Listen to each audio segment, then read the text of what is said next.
তিস্তা মহাপরিকল্পনা বাস্তবায়নে প্রধানমন্ত্রী তারেক রহমান নির্দেশনা দিয়েছেন বলে জানিয়েছেন দুর্যোগ ব্যবস্থাপনা ও ত্রাণমন্ত্রী আসাদুল হাবিব দুলু। দুপুরে লালমনিরহাট সদর উপজেলা তিস্তা বাসস্ট্যান্ড এলাকায় মতবিনিময় সভায় এই কথা বলেছেন মন্ত্রী।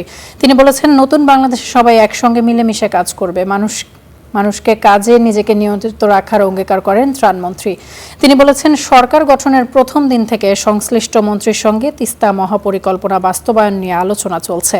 দ্রুতই শুরু হবে প্রকল্পের কাজ।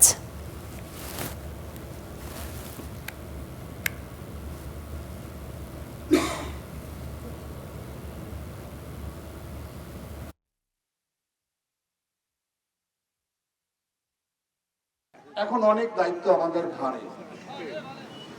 আমি মনে করি এখন আমরা কোনো বৈষম্য করব না। কে ভোট দিয়েছে আর কে দেয়নি এটি আপনারা বিচার বিশ্লেষণ আর করবেন না। আমি মনে করি আমাদেরকে সকলেই নির্বাচিত করেছেন, সকলের প্রতিনিধি আমরা।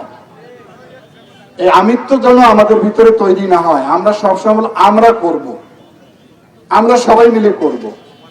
আর আমাদের ভিতরে যদি আমি তো তৈরি হয়ে যায়, তাহলে সেটা অতীতে যে বাংলাদেশের ফলাফল আপনারা দেখেছেন, আমি বলতে চাই না, বুঝতে পেরেছেন, তাদের মতো পরিণতি আমাদেরও হবে।